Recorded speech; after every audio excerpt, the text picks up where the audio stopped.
성도 여러분 안녕하십니까? 성도 여러분 안녕하십니까? 네, 사랑합니다. 우리 교회 예란이가 큰 분위기 메이커입니다. 네, 정말 감사하네요. 아름다운 이 기악 연주 우리 하나님께서 기뻐 받으셨을 것으로 믿습니다. 여러분 은혜스러웠습니까? 네. 제가 생각하더라도 너무너무 잘하네요. 하나님께서 큰 은혜를 우리 교회에 주셔서 좋은 멤버들 있게 해주셔서 감사합니다. 오늘 저는 누구도 비교할 수 없는 이름 예수라고 하는 제목으로 말씀을 드리겠습니다. 오늘 말씀 우리 함께 봉독을 하겠습니다. 히브리서 1장 1절로 2절입니다. 시작. 옛적의 선지자들로 여러 부분과 여러 모양으로 우리 조상들에게 말씀하신 하나님이 이 모든 날 마지막에 아들로 우리에게 말씀하셨으니 이 아들을 만유의 후사로 세우시고 또 저로 말미암아 모든 세계를 지으셨느니라. 우리는 지난 안식일에 하늘 성소 정결 176주년을 즈음하여라는 긴 제목의 말씀을 가지고 은혜를 드렸습니다. 이 말씀에서 우리 재림교회가 어떻게 창립되었는지 그 역사적 과정을 좀 살펴보았습니다. 1831년부터 일어난 운명적 운동인 이 재림 운동이 대실망을 겪으면서 120여 명의 남은 무리들이 남았죠. 이들이 실망하여 그냥 울고만 있었던 것이 아니라 그들이 모여서 뜨거운 기도회를 갖고 또 열정적인 말씀 연구를 하면서 도대체 왜 이런 실망을 겪게 되어야 하는가, 이것을 말씀에서 그 원인을 찾아내려고 노력을 했고 드디어 그들은 찾아냈습니다.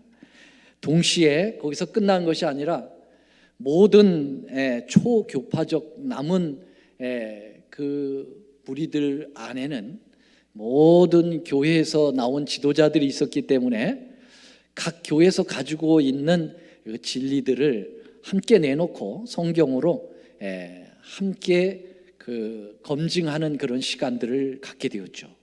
그래서 각 교회에서 진정한 성경적으로 돌아간 진리들을 하나로 모으는 작업을 하게 되었습니다.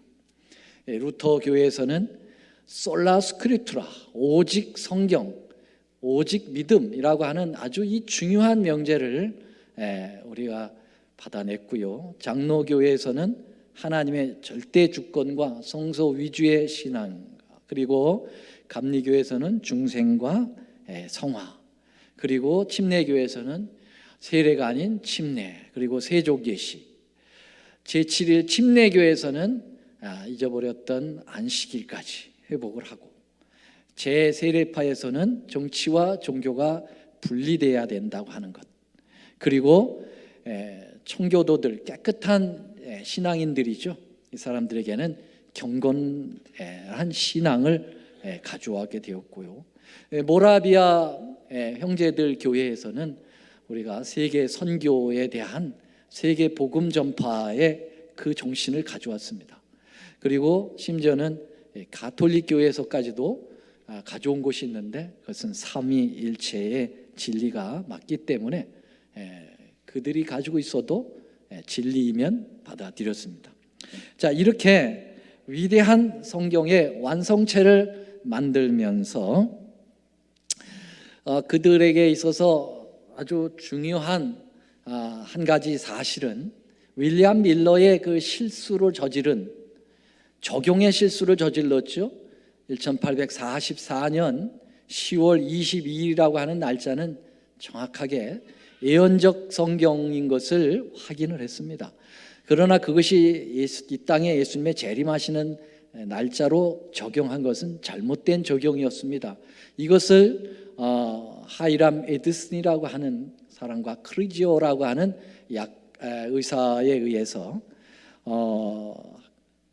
이 땅에 예수님이 재림하시는 것이 아니라 하늘 성소에서의 예수님의 새로운 영역의 성결 봉사 작업, 특별히 조사 심판, 하늘 정결 작업에 대하여 그들은 깨닫게 된 것입니다. 그런데 그 하늘 성소에 그곳의 대제사장으로서 중보 사역을 이루시는 요 주님의 모습을 확연하게 발견할 수 있도록 역할을 준 중요한 성경 책이 있었는데, 그 책은 다름 아닌 신약 성경의 히브리서라고 하는 책입니다. 이 히브리서 책은 정말 중요한 재림교회가 새롭게 생성되는 데 있어서 중요한 역할을 한 성경 말씀입니다. 저희는 지지난주까지 요한복음 설교를 모두 끝냈죠. 그리고 이제 오늘 안식일부터는 이 히브리서를 본문으로 해서 다시 시리즈 설교를 시작하려고 합니다. 히브리서 연구는 이 마지막 때에 우리 교회의 정체성을 확립하는 데 혼란을 겪고 있는 착금의 세태에 우리를 보호해 줄 수 있는 정말 귀중한 말씀이라고 저는 생각합니다. 또한 주님이 오시기 전에 이루어지는 이 재림전 심판에 대해서 밝은 이해를 돕게 이 히브리서가 제공해 줄 것이라고 확신합니다. 그러므로 재림을 준비하는 우리 재림 성도들에게 있어서 이 히브리서는 큰 역할을 할 것을 기대하고 기도하며 저는 말씀을 준비하도록 하겠습니다. 우리 성도 여러분들께서도 앞으로 함께 히브리서를 정독하시고, 그리고 마음을 열어서 하늘을 향하고 심도 있게 하나님의 말씀을 함께 연구함으로써 은혜를 누리면서 축복의 시간을 함께 가져가시게 되기를 간절히 소망합니다. 우선 여러분, 히브리서라고 하는 이 책은 결코 쉬운 책이 아닙니다. 히브리서 기자도 말했듯이 음식으로 비유하면은 아주 단단한 음식이다, 딱딱한 음식이다. 그래서 많은 그러한 심혈을 기울여야 되고 기도가 더더욱 필요한 그러한 성경책입니다. 여기 히브리서의 5장에 이런 말씀을 하셨습니다.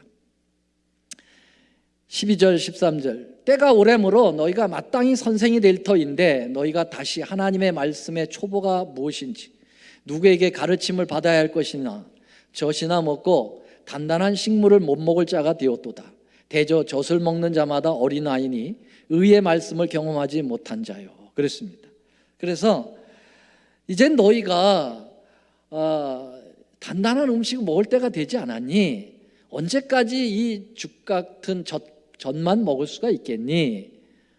그렇다고 하면은 이 히브리서라는 말은 이제 젖을 떼고 단단한 이제 정식적인 음식을 좀 어렵지만은 그 음식을 좀 먹자라고 바울이 이야기를 하는 것입니다. 저희 손녀딸 아이가 이제 우유를 끊고 이유식을 먹기 시작을 하는데요.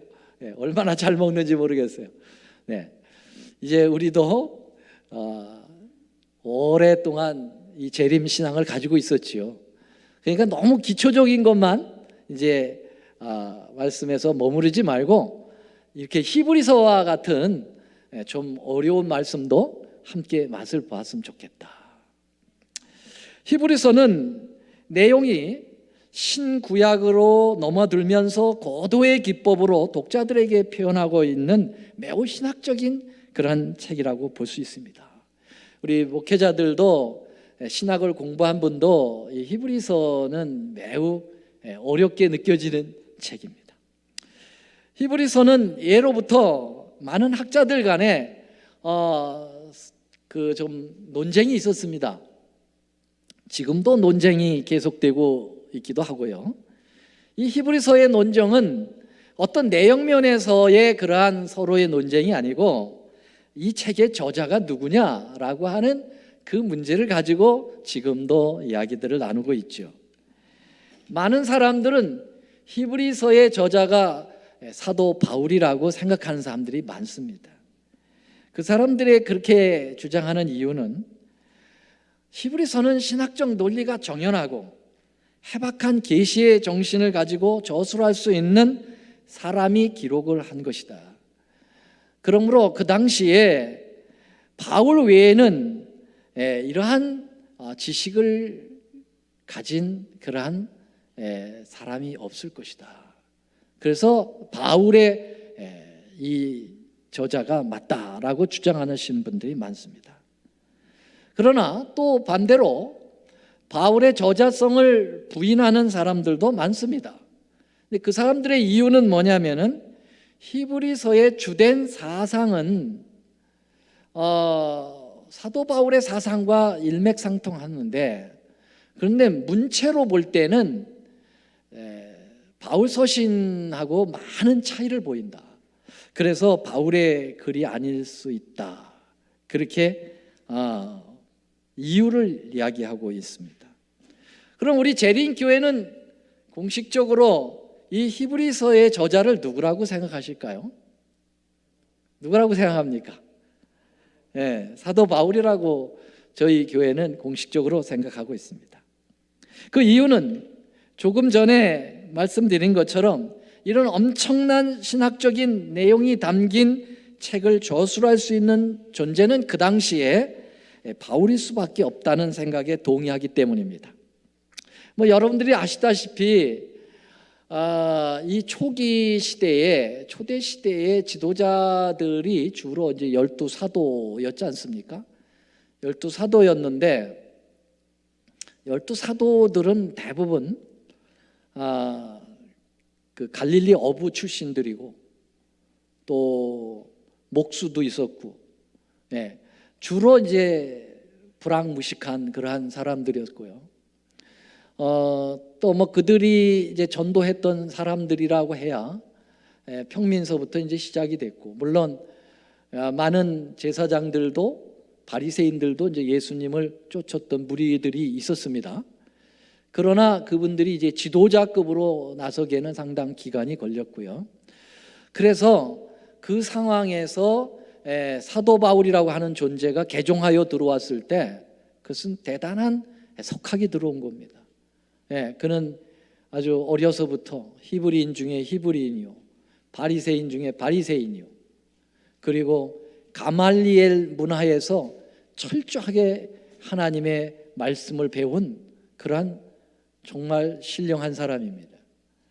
그렇기 때문에 그 당시에 이렇게 히브리서와 같은 어려운 하나님의 복음의 진수를 기록한 히브리서 같은 이 어려운 책을 기록할 수 있는 유일한 사람이 아니겠나 하는 것에 우리 재림교회도 동의를 하게 되는 것입니다.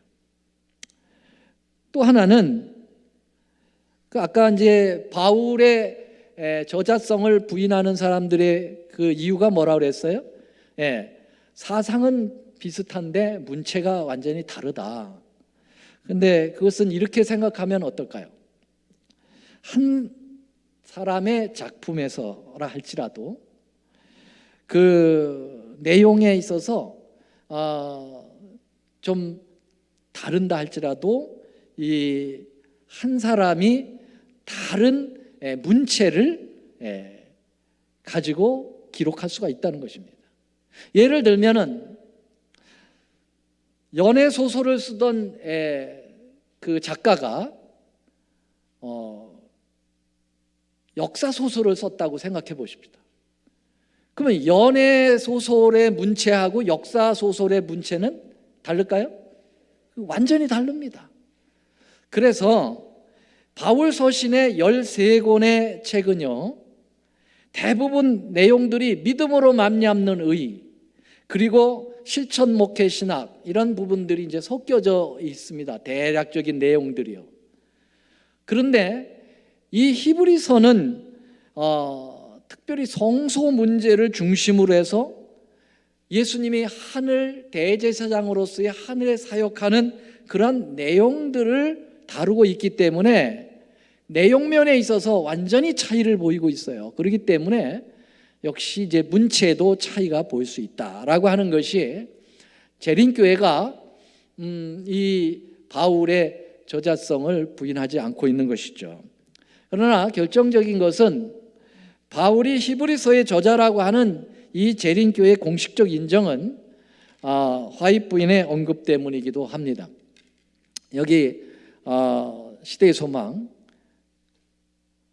이게 시대의 소망이 아니고요, 각시대 대쟁투인데 제가 잘못 저기 했습니다. 411쪽입니다. 제목은 좀 여러분 참고해서 바꿔주시면 고맙겠습니다.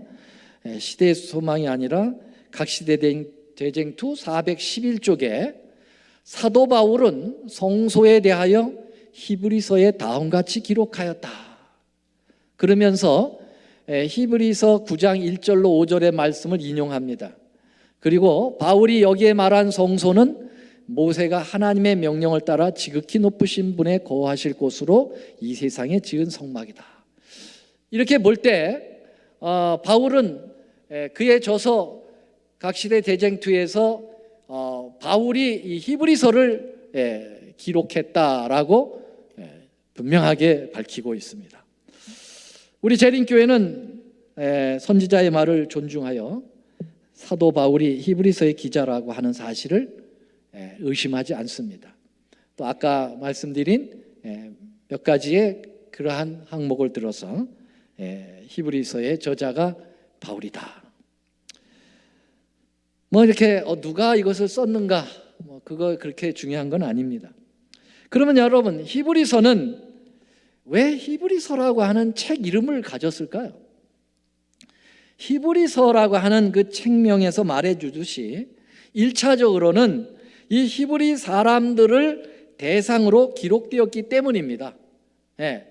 모든 성경은 모든 인류를 대상으로 썼지만, 그러나 그 당시에 1차적인 대상이 항상 있습니다. 그래서 마태복음, 마가복음, 누가복음, 요한복음 이 4복음서도요 다 1차 대상이 좀 다릅니다. 그런 것처럼 히브리서의 1차 대상은 히브리 사람들을 위해서 기록되었다라는 말입니다. 그럼 여러분, 히브리라는 말이 우리가 자주 듣긴 하지만 이 히브리 사람이 누구냐 이거예요. 히브리족들이 누구냐? 우리는 이 히브리 사람들의 호칭을 어디에서 언을 갖게 되느냐면요, 여기에서 갖게 된다고 학자들은 얘기합니다. 창세기 11장에 보면은 셈의 후에는 이러하니라, 누가 누구 낳고 누가 낳고 쭉쭉쭉 나오다가 11장 14절에 셀라는 30세에 누구를 낳았다고요? 에벨을 낳았다 그랬습니다. 그 에벨이라고 하는 이 사람의 이름의 뜻은 강을 건넌 자라는 뜻을 가지고 있습니다. 그래서 이 강을 건넌 자 에벨을 히브리어적인 발음을 하면 히브리우 이렇게 좀 비슷하게 어원이 나옵니다. 그래서 히브리족들이라고 하면은 유대인의 호칭이 있기 전에 이스라엘 백성들을 가리켜서 히브리족들이다 그렇게 이야기를 했습니다. 물론 그 노아 이전의 사람들은 히브리족이라고 하진 않았죠. 노아의 셈 이후에 이제 아브라함서부터 쭉 나오면서 또 이분들을 히브리족들이다.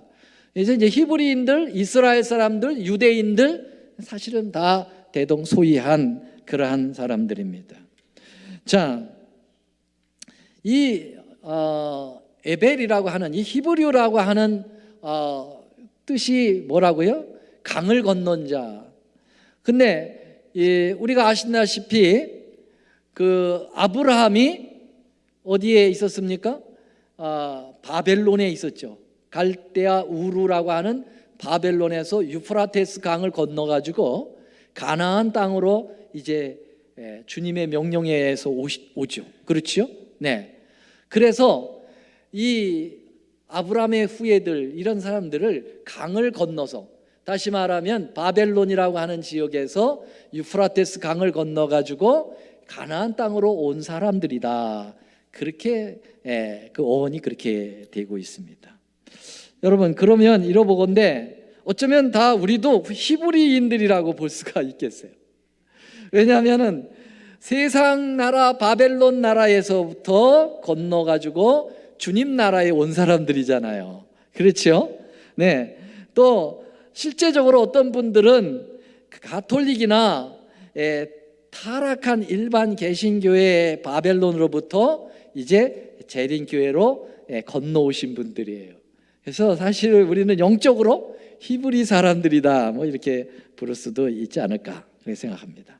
자, 그러면은요, 왜 바울 사도는 자기의 동족인 히브리인, 즉 이제 히브리파 그리스도인들에게 이 책을 남겼을까요?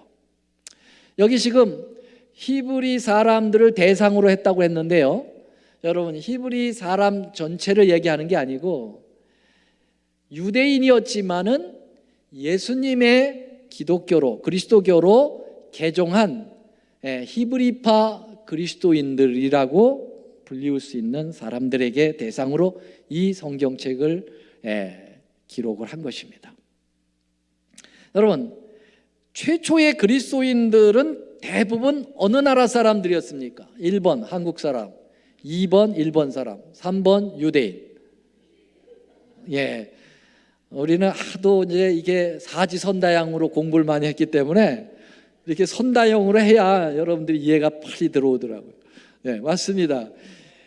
네? 4번. 이거 안 했다고요. 예, 우리가 그 예수님이 사시던 곳이 다 유대 나라였죠. 거기서 태어나셨죠. 그리고 예수님의 12제자도 다 유대인이었죠. 그래서 최초에 예수님이 복음을 전한 것은 유대 나라였습니다. 당연히 유대인들이 그리스도인이 됐죠. 처음에는요. 그런데 나중에는 이제 이방 족속에까지 이제 복음이 전하면서 유대인 아닌 뭐 이방 헬라 사람들, 로마 사람들, 이런 사람들이 이제 우리 그리스도인이 형성이 되었습니다. 그러나 유대인들 중에 많은 사람들은 예수님을 영접하고 그리스도인이 되었지만은 그들은 여전히 유대 전통과 예식을 중요시하고 그대로 고수하는 그러한 상황을 가지고 있었습니다. 여러분, 이제 어느 정도 교회가 역사가 이렇게 진행될 때 교회 안에는 두 파가 형성이 됐습니다. 하나는 히브리파 그리스도인, 또 하나는 누구요? 헬라파 그리스도인. 그래서 유대인이면서 예수님을 믿는 기독교로 개종하신 분들, 유대교에서 기독교로 개종하신 그리스도인들, 그 다음에 이제 사도 바울과 이제 베드로 같은 사람들이 1차, 2차, 3차 선교 여행을 통해서 이방 사람들, 유대인이 아니고 이방 사람들이 이제 기독교로 들어온 사람들을 가리켜서 통칭하여 이제 헬라파 그리스도인이라고 얘기했습니다. 근데 이 히브리파 그리스도인과 헬라파 그리스도인들이 가지고 있는 정신이 좀 달랐어요. 그들이 예수님을 믿고 교회 안으로 들어왔으면 그 정신들을 다 버리고 이제 예수 안에서 하나의 정신을 만들어야 되는데 좀 생각이 좀 달라요.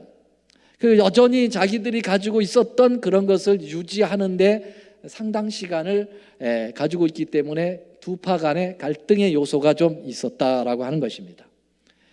특별히 유대인이면서 그리스도인이 됐던 히브리파 그리스도인들의 문제가 있었다고 하는 거예요. 왜냐하면은 그들이 유대인으로 있었을 때의 구약 성경에 나타나는 여러 가지의 그 유대 전통, 그리고 유대 절기, 예식, 이런 것에 아직도 집착되어 있었다는 것입니다. 여러분들이 아시다시피 예수님의 십자가로서 폐하여진 의문의 율법이라든지 절기의 모든 것들은 다 그림자로서 지나간 것입니다. 의미들은 남아있지만 그것을 지킬 필요가 없지요. 양을 잡아서 제사를 드린다거나 할례를 받는다거나 뭐 결례의 행동을 한다거나 이를 할 필요가 없어요. 그럼에도 불구하고 히브리파 그리스도인들은 예수를 믿고 들어왔으면서도 여전히 할례를 해야 된다고 하고 결례를 행해야 된다고 하고 유월절을 지켜야 된다고 하고 여기 자꾸 이런 예식에 집중이 되어 있는 거예요.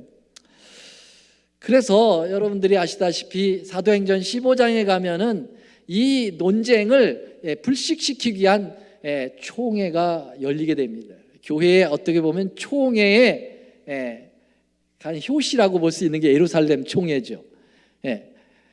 그것이 이 사도행전 15장에 나오는데 이때 주요 문제가 이런 문제였어요. 히브리파 사람들과 그 다음에 헬라파 그리스도인들과의 논쟁입니다. 할례를, 특별히 할례 문제를 가지고.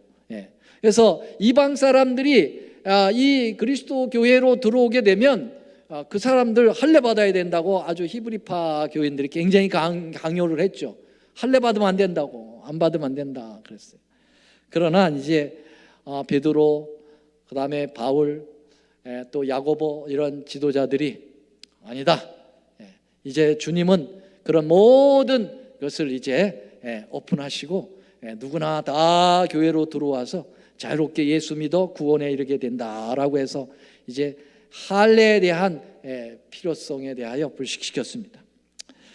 자, 바울 사도는 처음에는 의식의 율법과 유대 유전의 그 유전을 통하여 이제 이 히브리파에 있는 유대인들을 이제 전도하기 위해서 사실은 불필요한 일이지만은 자기도 결례를 행하면서 히브리인이라고 하면서 동족의 그런 끈끈한 정을 표현하면서 그리스도인들도 만들기 위하여 전도의 목적으로 이제 결례를 행한 적도 있긴 했습니다.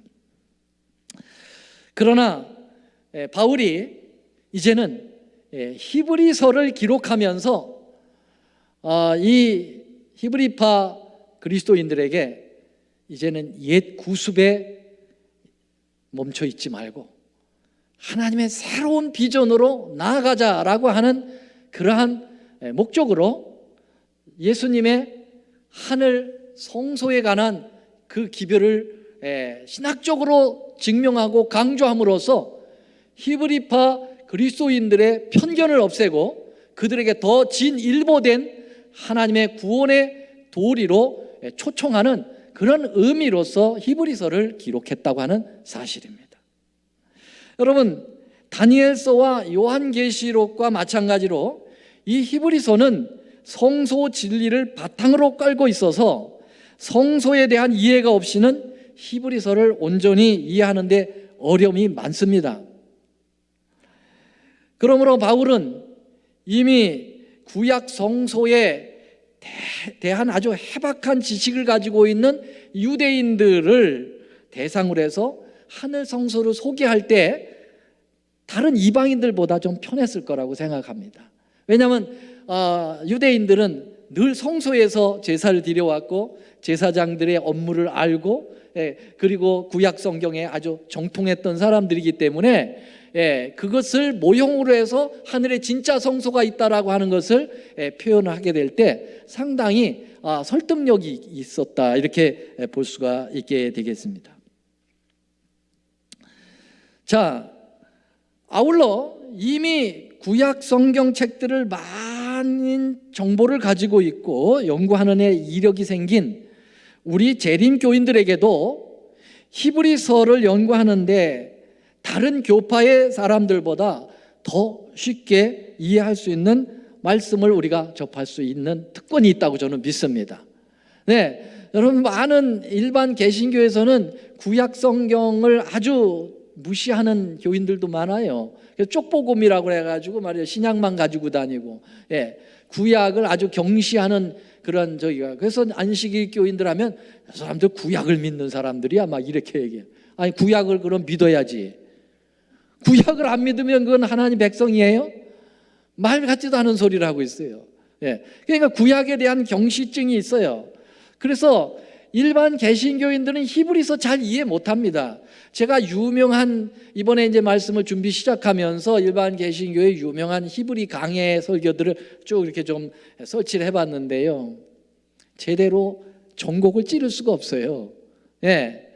예, 정말 이 성소 문제에 빛이 없기 때문에 결국은 결정적으로 이 히브리서에서 얘기하는 그 포커스를 맞추지 못하고 있습니다. 목회자일지라도.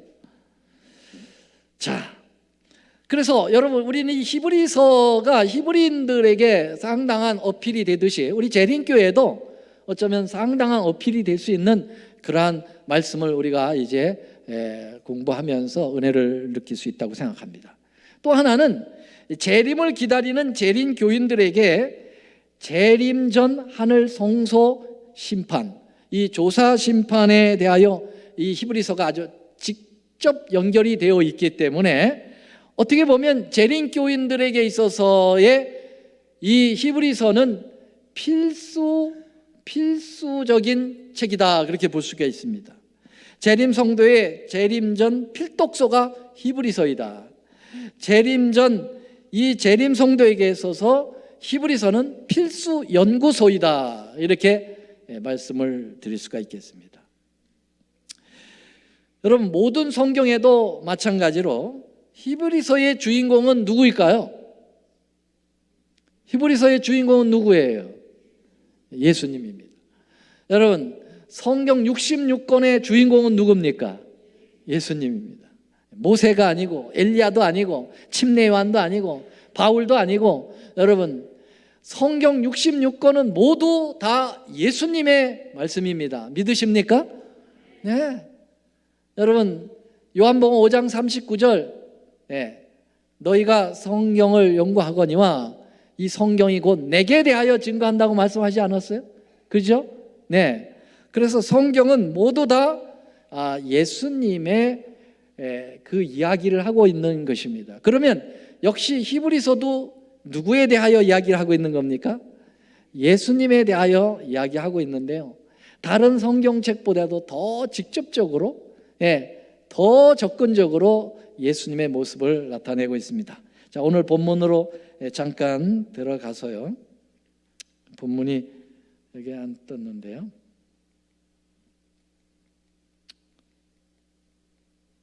여기 나오네요. 1절만 한번 다시 한번 읽어보겠습니다. 1절만 시작. 옛적의 선지자들로 여러 부분과 여러 모양으로 우리 조상들에게 말씀하신 하나님이. 자, 옛적에, 옛적에, once upon a time. 옛날이면 언제예요? 구약시대에 선지자들로, 하나님의 종들로 말씀을 하셨다. 누구에 대하여 말씀하시는 겁니까? 예수님이 주인공이니까 우리 예수님에 대해서 말씀을 하셨는데, 어떻게 말씀하셨어요? 하늘색 글씨 시작. 여러 부분과 여러 모양으로 우리 조상들에게 예수님을 말씀하시게 하여서 백성들이 예수님을 정확하게 알게 하셨다, 그런 말씀입니다. 오늘 저는 1장 1절만 말씀을 드리고 이제 마치겠는데요. 여러분, 예수님이 오시기 전 구약 성경에 여러 부분으로 여러 모양으로 선지자를 통해서 말씀해 주셨다. 여러분, 구약 성경에서 예수님을 말씀하셨습니까? 말씀하셨습니까? 하셨죠. 자, 아까 말씀드렸잖아요. 신구약 66권이 다 누구에 대한 얘기라고요? 예수님의 얘기예요. 그래서 구약 성경은 예수님을 모형으로, 예수님을 그림자로, 예수님을 기초로, 예수님을 숨겨 놓으셨어요. 그런데 신약에서는 그 예수님의 예언이 성취가 되도록 된 것을 밝혀주시고, 약속한 것이 이행된 것을 가르쳐주시고, 그림자를 갖다 실체로 밝혀주시고, 그래서 신구약이 서로 이렇게 조화를 이루면서 예수님을 완벽하게 드러내게 되는 것입니다. 그래서 어떤 때는 좀 이해를 좀 쉽게 하기 위해서 구약 성경에 예수님을 어떤 때는 아주 뾰족하게 설명을 할 수도 있고요. 어떤 때는 예수님을 동그랗게 설명할 수도 있고요. 어떤 곳에서는 예수님을 네모나게 설명할 수가 있어요. 근데 어떤 사람들이 전체적인 윤곽을 모르고 이게 성경이 앞뒤가 안 맞는다. 여기는 뾰족하고 여기는 둥글고 여기 왜 이러냐? 그게 아니죠. 우리 예수님의 모습을 입체적으로 표현하기 위해서는 이런 다양한 표현이 필요한 것입니다. 맞습니까? 그래서 성경에도 보니까 여러 부분으로 여러 모양으로 아들을 표현했다고 우리 얘기를 했습니다. 여러분, 마태복음, 마가복음, 누가복음, 요한복음 이 네 사복음서도 한 예수님을 나타내는데 4명의 기자가 필요했습니다. 왜냐하면 예수님은 그만큼 한 곳에서만 비춰서 보실 분이 아니에요. 그분의 위대하심과 그분의 광대하심과 그분의 심오하심을 한 사람이 조명하기는 너무나도 버거운 존재입니다. 그래서 예수님을 마태는 왕으로 조명하고 마가는 종으로 조명하고 그 다음에 누가는 Son of Man, 인자로 조명하고, 그리고 요한은 예수님을 신성적인 하나님의 아들로 조명하고, 이렇게 하니까 우리는 사복음서를 읽으면서 예수님을 입체적으로 알게 되는 축복을 누리게 된다 이 말이죠. 맞습니까? 네. 그래서 구약 성경에도 예수님을 이런 모양으로 저런 모양으로 이런 모형으로 저런 모형으로 예수님을 드러내게 하셨다라는 게 히브리서의 첫 절에서 언급하고 있는데요. 저는 적어도 이 4가지 종류로 예수님을 구약 성경에서 표현했다. 모형으로 말씀하셨다. 모양이나 모형이나 같은 표현이라고 볼 수 있겠습니다. 어떻든 구약에는 예수님을 그림자적으로 표현했기 때문에요. 그것을 하나로 얘기하면 표상이다, 예표다, 모형이다, 이렇게 말씀드릴 수가 있겠습니다. 그래서 구약에 예수님을 그럼 어떻게 드러냈느냐? 첫째로는 인물들을 통해서 드러내셨다는 것입니다. 아까 우리 안교 시간에 교과에서 교사가 이야기를 하기를 예수님을 어떻게 표현했는가 인물로라고 하는 그것이 이제 우리가 오버랩되고 있는데요. 맞습니다. 아담, 여러분, 아담은 아담의 삶을 혼자 살아간 것처럼 보이지만은 자기의 인생을 자기의 뜻대로 살아간 것처럼 보이지만 가만히 돌아다 보면 그 아담 속에서 예수님의 모습이 있는 것입니다. 맞습니까? 네. 그래서 하나님은 이 아담이라고 하는 인물을 통해서 예수님의 모습을 드러내신 거예요. 그래서 아예 바울은 로마서 5장 14절에 아담은 오실자의 뭐라고요? 표상이다, 그렇게 표현했어요. 그래서 첫째 아담, 둘째 아담 서로 그 하나의 표상적 의미로 서로 만나시게 되죠. 자, 아벨의 모습 속에서도 예수님의 모습이 있습니다. 피 흘려 죽는 그 죽음을 통해서 구속의 그 놀라운 원리를 표상한 것이고, 노아를 통해서 아까 안 교장이 다 얘기했습니다. 노아의 그 중요한 부분들도 다 표상적으로 보면 예수님의 십자가 얘기고요. 아브라함과 이삭 얘기는 너무 잘 알죠. 그건 다 우리 그 모리아 산에서 이삭이 바로 아들 되시는 예수님의 역할을 하면서 했던 그러한 모습들. 요셉은 예수님을 얼마나 많이 드러냈는지 학자에 의하면 132가지나 예수님을 드러냈다고 이야기하고 있습니다. 모세도 분명한 예수님이죠. 그 이름 자체가 물에서 건짐을 받은 자, 구원자라는 뜻인데요. 예수님의 이름도 그렇습니다. 다윗의 우선 예수님, 솔로몬, 엘리사, 요나, 이런 부분들이 다 예수님을 드러내고 있습니다. 또 여러 모양으로 예수님을 드러냈다고 했는데 두 번째로는 제도 표상이거든요. 예수님이 여러 가지 제도를 구약시대에 주셨어요. 대표적인 제도, 무슨 제도?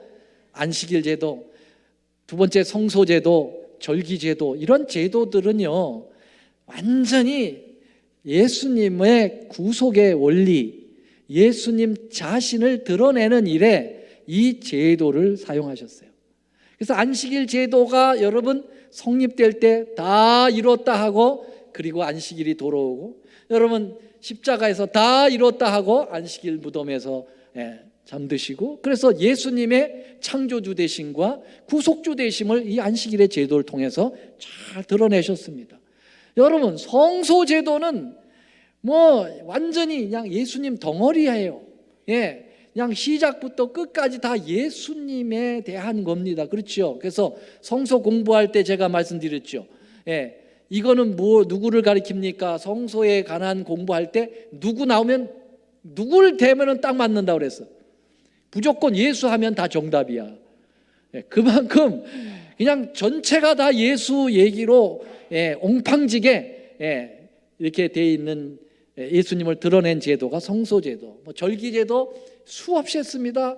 6월절서부터 무교절, 요제절, 그 다음에 오순절, 그 다음에 가을절기, 나팔절, 대속제일, 초막절, 이 7절기가 완전히 예수님의 salvation 스케줄, 구속의 스케줄로 꽉 차 있다고 말씀드렸어요. 자, 시간이 없어. 세 번째로는 뭘로 또 예수님을 드러냈다고요? 사건이요. 여러분 구약에 사건 많아요? 온통 사건 얘기죠. 다 사건 얘기죠. 여러분 그 사건 중에서 대표적인 것만 창조 사건. 여러분 창조 사건은 재창조인 구속의 사건을 그대로 표상한 것입니다. 땅이 혼돈하고 공허하며 흑암 가운데 거할 때 하나님의 신이 수면에 운행하신다. 이 장면은요 바로 거듭남의 역사가 그대로 거기에 들어있어요. 물과 성령으로 거듭나는 역사가 이 창조 사건에 그대로 재창조의 번호개인의 사건으로 서로 조화를 이루면서 드러냅니다. 홍수 사건, 여러분 홍수 사건도 완전히 예수님의 그 물과 성령이라고 하는 그 주님의 구속의 그 핵심을 표현하고 있습니다. 베드로후서 3장에 보면은 노아 홍수가 바로 뭘 의미한다고요? 이 지구 전체가 번호개인하는 것을 나타낸다고 그랬어요. 그래서 물로서 구원받은 자가 몇 명이냐? 여러분 물로서 다 멸망했지 뭘 구원을 받았어요? 그거는 표상의 안경을 안 쓰면 그렇게 해석하지요.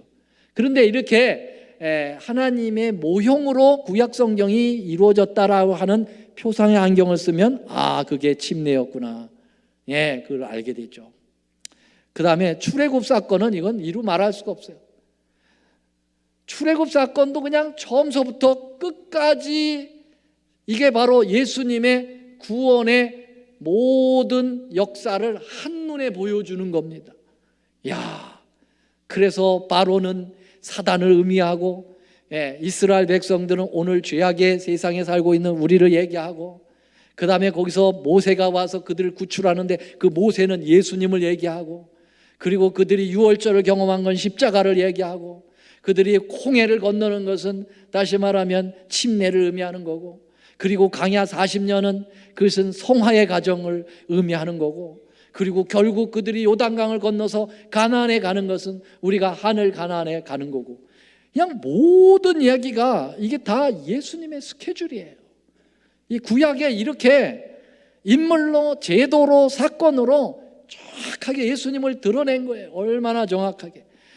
그리고 마지막 직접적 예언에 보면 시편, 이사야, 다니엘, 스가랴 등에 보면은 예수님에 대한 예언이 얼마나 직접적으로 나와 있습니까? 시편 22편 같으면 예수님의 십자가에서 말씀하신 게 다 나오잖아요. 엘리 엘리 라마 사박다니. 사람들이 고개를 흔들면서 예수님은 조롱하고 옷을 찢어서 서로 나눠 갖고 제비 뽑는 그런 장면까지 다 나오잖아요. 여러분 이사야에 얼마나 예수님의 얘기가 많이 나옵니까? 이사야 7장 14절에 처녀가 잉태하여 아들을 낳게, 예수님 얘기죠. 여러분 이사야 9장 6절에 우리에게 한 아들이 낳았는데 그 아들의 이름은 묘사라 기묘자라, 전능하신 하나님이라. 누굽니까? 예수님이에요. 네, 이사야 53장 그의 찔림은 우리의 허물을 인하며 그가 상함은 우리의. 여러분 다 예수님의 이야기를 가득 채운 책이 이사야예요. 다니엘서는 말할 것도 없죠. 다니엘 7장, 8장, 9장 다 예수님에 대한 그 스케줄을 아예 정확한 연도까지 밝혀놓은 것이고, 스가랴서에 보면은 거기에 홍의를 입고 나타나는 존재, 그리고 스가랴 9장 9절에 보면은 뭐가 나와요? 예수님이 나귀 새끼를 타고 입성하시는 것까지, 그리고 여러분 은 30에 팔려나가는 것까지 다 스가랴서에 나옵니다. 여러분 놀라운 일이죠. 자, 이렇게 여러 모양과 여러 부분으로 우리 예수님께서 우리들에게, 하나님께서 우리들에게 드러내셨다. 그래서 예수님의 그 모든 것은 한마디로 얘기하면 예수님은 최고라는 것입니다. 예수님은 최고. 히브리 1장 4절 한번 읽어보겠습니다. 시작. 저가 천사보다 훨씬 뛰어남은 저희보다 더욱 아름다운 이름을 기업으로 얻었다. 그래서 여러분 히브리서 전체는요, 히브리서 전반부는 특별히 예수님은 누구보다 뛰어나다, 누구보다 뛰어나다, 예수님하고 비교할 존재가 없다라고 이야기하고 있어요. 히브리서 1장과 2장에는 천사보다 뛰어나신 분이 우리 주님이시다, 여기 나오잖아요. 근데 이제 개역 성경에서는 얼마만큼 더 뛰어나다 그랬는데 그게 이제 신통치 않아 가지고 개역 개정에는, 제가 여기엔 개역 개정을 가져 나왔어요. 뭐라 그랬어요? 훨씬 뛰어나는 거예요. greatest라고 그랬어요. 그래서 여러분 1장과 2장에는 천사보다 뛰어나고, 그 다음에 3장에는 누구보다 뛰어나요? 모세보다 뛰어나고, 4장에서는 여호수아보다 뛰어나고, 5장에서는 멜기세덱보다 뛰어나고. 예수님하고 비교할 자 있어 없어요? 없다. 황소와 개구리 얘기 제가 안 할게요. 너무 잘하는 얘기. 몰라요? 모르시구나. 그러면 해야 되겠네. 연못가에 그 개구리 새끼가 놀다가 황소를 봤어요. 와, 너무 큰 거예요. 그래서 집에 가서 엄마에게 얘기하죠. 엄마, 오늘 엄청 큰 거 봤어요. 그랬더니 나보다 더 큰 게 있어? 그랬어요. 아이고, 엄마는 아무것도 아니야. 애들 말로 잽도 아니야. 그랬더니 야, 이만큼 커? 그러면서 엄마가 배에다 바람 넣지요. 근데 너 엄마 그렇게 가지고 안 돼. 더 크다니까. 이만큼 더 커? 바람을 더 불어넣지요. 안 된다니까. 그보다 더 크다니까. 그다 바람 몇 번 집어넣다가 뻥 터져서 돌아가셨대. 이게 황소 개구리 얘기입니다. 그러니까 예수님 앞에 우리는 어떤 것도 비교할 수가 없다는 거예요. 맞습니까? 잽이 안 돼. 애들 말로 게임이 안 되는 거예요. 예수님에게 누가 거기다 감히 이름을 댈 수가 있어요. 오늘 제가 그래서 설교 제목을 어느 누구보다도 비교할 수 없는 이름, 누구요? 예수 그리스도. 다 같이요. 예수님 최고. 예수님 최고. 이게 히브리서의 주제입니다. 예수님이 최고라는 거예요. 예수님 최고. 브라질 말로 예수님 따봉입니다. 그래서 이러한 따봉이신 예수님을 이제 앞으로 히브리서에서 우리 많이 만나 뵙고 그분을 섬기시는 여러분과 제가 되기를 간절히 바라면서 말씀드리겠습니다. 사랑의 주님, 우리 예수님은 최고이십니다.